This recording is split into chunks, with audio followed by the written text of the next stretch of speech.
জাতীয় বিষয়ে আলোচনা থাকে, সেক্ষেত্রে আমরা গণপরিষদের ব্যাপারটাও শুনছিলাম যে আসলে গণপরিষদ এনসিপির সঙ্গে জোট বা সমঝোতা হবে কিনা বা বিএনপির সঙ্গে হবে কিনা, সেক্ষেত্রে বিএনপির দিকে একটু বোধহয় আমরা বেশি দেখছিলাম যে আলোচনার অগ্রগতি। আপনি গতকাল বলেছেন যে কোনো সমঝোতা দরকার নেই, 2-4টি আসনের জন্য আপনারা কারোর সঙ্গে সমঝোতা করবেন না, 300 আসনের প্রার্থী দেওয়ার প্রস্তুতি নিয়েছেন। একটু আপনাদের দলের অবস্থানটাকে একটু পরিষ্কার করবেন, আসলে কোন দিকে যাচ্ছেন আপনারা?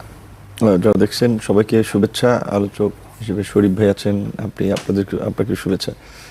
এটা আপনি দুজনের যে মন্তব্য পরে শুনিয়েছেন, একজন বিপ্লবী ওয়ার্কার্স পার্টির এবং গণতন্ত্র মঞ্চের নেতা সাইফুল হক ভাই, আর একজন মোস্তাফিজুর রহমান ইরান। বিএনপি যখন থেকে আপনার 18 দলীয় জোট ছিল তখন থেকেই তিনি ওই দলের সাথে সংশ্লিষ্ট ছিলেন। এমনকি তার দলের ইফতার প্রোগ্রামে আমরা বেগম খালেদা জিয়াকেও দেখেছি যখন তিনি ফিজিক্যালি রাজনীতিতে সক্রিয় ছিলেন। তো সেই জায়গা থেকে তাদের ক্ষোভের কথা আমরা জানতে পারলাম। এবং এই যে ঠিক যে বিএনপির যারা মিত্র হিসেবে বিএনপি মনে করে বা যারাও বিএনপিকে মনে করে, এবং বিএনপির যে একটি ঘোষণা ছিল বিশেষ করে 24-এর গণ অভ্যুত্থানের পূর্বেই, যে আগামীতে আমরা আন্দোলনের অংশীজনদেরকে নিয়ে আমরা জাতীয় সরকার গঠন করব, এবং এই সমস্ত বিষয়ের ভিত্তিতেই মূলত বিএনপির সাথে অন্যান্য দলের একটা যে যুগপৎ আন্দোলন হয়েছিল। যদিও সেখানে আমরা হয়তো ওইটা আলোচনাটা চূড়ান্ত করে আন্দোলন করেছি, বিষয়টা এমন না। সেই সময় আওয়ামী লীগকে ক্ষমতা থেকে সরানোটা দেশের জন্য, দেশের মানুষের জন্য, দেশের স্বাধীনতা সার্বভৌমত্বকে রক্ষা করার জন্য আমাদের কাছে জরুরি মনে হয়েছিল, যে কারণে আমরা সেই অনির্বাচিত কর্তৃত্ববাদী আওয়ামী সরকারের বিরুদ্ধে আন্দোলন সংগ্রাম করেছি। হয়তো তার বেনিফিটটা অটোমেটিক্যালি বিএনপির কোর্টে গিয়েছে, কারণ বিএনপি নানানভাবে পর্যদস্ত ছিল, বড় দল, কারণ তার প্রধানকে জেলে নিয়ে গেছে মিথ্যা মামলায়, ভিত্তিহীন মামলায়। এমনকি যেদিন জেলে নিয়ে যায় সেদিন কিন্তু সাইদি সাহেবের মৃত্যুতে তো শখানেক লোকের মতো মারা গিয়েছে। সেদিন যে আপনার ঢাকা শহরে যে আপনার মানে কি বলবেন, ওইভাবে খুব ম্যাসিভ কোনো আন্দোলন হয়েছে, বিভাগীয় শহরগুলোতে একটা ব্যাপক প্রতিক্রিয়া হয়েছে, সেটা কিন্তু ওই সময় দেখা যায়নি।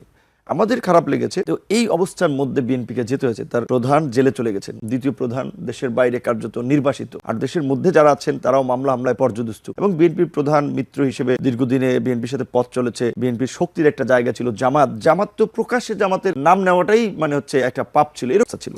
সেই জায়গা থেকে কিন্তু বিএনপির আন্দোলনে বা বিএনপিকে এই সংকট থেকে উত্তরণে কিছুটা আমি মনে করি আশার আলো হয়ে দাঁড়িয়েছিল গণতন্ত্র মঞ্চ বা আমরা এই ছাত্রদের আন্দোলনটা। কারণ এই ছাত্রদের আন্দোলন আমরা 2018 সালে কোটা সংস্কার আন্দোলন, তার পরবর্তী 2019-এ ডাকসু নির্বাচন, ডাকসুর ভিপি হওয়া, এবং তার পরবর্তী কোনো রাজনৈতিক দলের সাথে যুক্ত না হলেও আমরা যে সরকার বিরোধী যে আন্দোলন সংগ্রাম করেছি, এবং সেটা করতে গিয়ে আমরাও যে আওয়ামী লীগের অত্যাচারে পর্যদস্ত হয়ে শেষ পর্যন্ত সমস্ত মজলুমরা এক জায়গায় হয়ে গেছে, অটোমেটিক্যালি সেটার রেজাল্ট কিন্তু বিএনপির জন্যই তৈরি হয়েছে।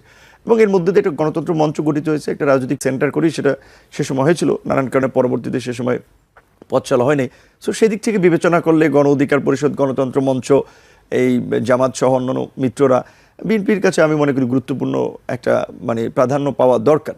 তো আমরা যতদূর শুনেছিলাম যে বিএনপির টপ লেভেল থেকে বরাবরই বলা হচ্ছে যে জাতীয় সরকার তারা করবে, এবং বিএনপি আওয়ামী লীগের 2008 সালের যে তথাকথিত যে ল্যান্ডস্লাইড ভিক্টরি বা একেবারে অভূতপূর্ব সংখ্যাগরিষ্ঠ ফলাফল, এইটার 2/3 অধিক যে আপনার তাদের এমপি সংসদে, তার ফলে যে কি একটা শাসন ব্যবস্থা তৈরি হয় সেটা তো বিএনপি দেখেছে চোখের সামনে।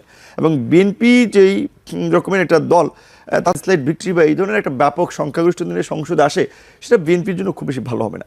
সেই জায়গাতে আমরা শীর্ষ নেতাদের মুখ থেকে বরাবরই শুনেছিলাম তারা জোটের জন্য একটা ভালো সংখ্যক আসন ছেড়ে দিতে চায়। এখন যেখানে জোটের শীর্ষ নেতারা দাঁড়াবেন সেই সমস্ত আসনগুলোতেও দেখতেছি যে বিএনপি প্রার্থী দিয়ে দিচ্ছে, এবং প্রার্থী যে সমস্ত জায়গায় দেন নাই, ধরেন আমার এলাকায় যদি ওখানে আমি নির্বাচন করব, তাহলে বিএনপি যদি আমাকে মিত্রভাবে, আমার দলকে মিত্রভাবে আমাকে যদি ছেড়ে দেয়, তাহলে তার প্রার্থী তো প্রতিনিয়ত মাঠে হুমকি দামকি দিয়ে বেড়াচ্ছে, আমাদের লোকজনকে নানানভাবে নাজেহাল করে বেড়াচ্ছে। তো মাঠেও এখন তফসিল ঘোষণার আগে মাঠেও ওই ব্যবহারটা পাওয়া যাচ্ছে না, এবং সিটের জায়গা থেকে তো অনেকের সিটে আসন ঘোষণা দিয়ে, সেই ক্ষেত্রে তাদের মধ্যে ক্ষোভ থাকাটা স্বাভাবিক।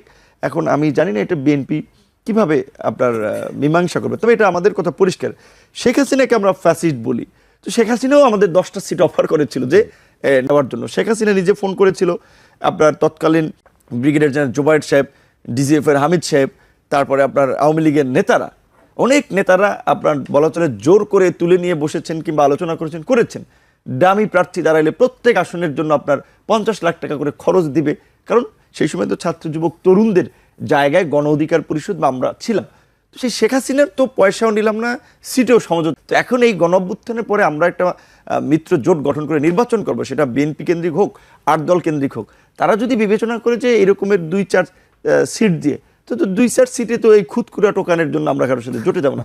রাজনীতি এই খুদকুড়া রাজনীতি দেশ থেকে বন্ধ হওয়া দরকার। সেজন্য আমরা বলেছি যে প্রয়োজনে আমরা এককভাবে নির্বাচন করবো। হ্যাঁ, সেক্ষেত্রে এমন হইতে পারে একটা আসনে জিততে নাও পারে, না জিতুক, আগামীর জন্য মাঠ তৈরি হবে, রাজনীতি তৈরি হবে। কিন্তু এই দেশের মানুষও আসলে নেতৃত্বের জায়গা থেকে দৃঢ়তা এবং কমিটমেন্ট দেখতে চায়।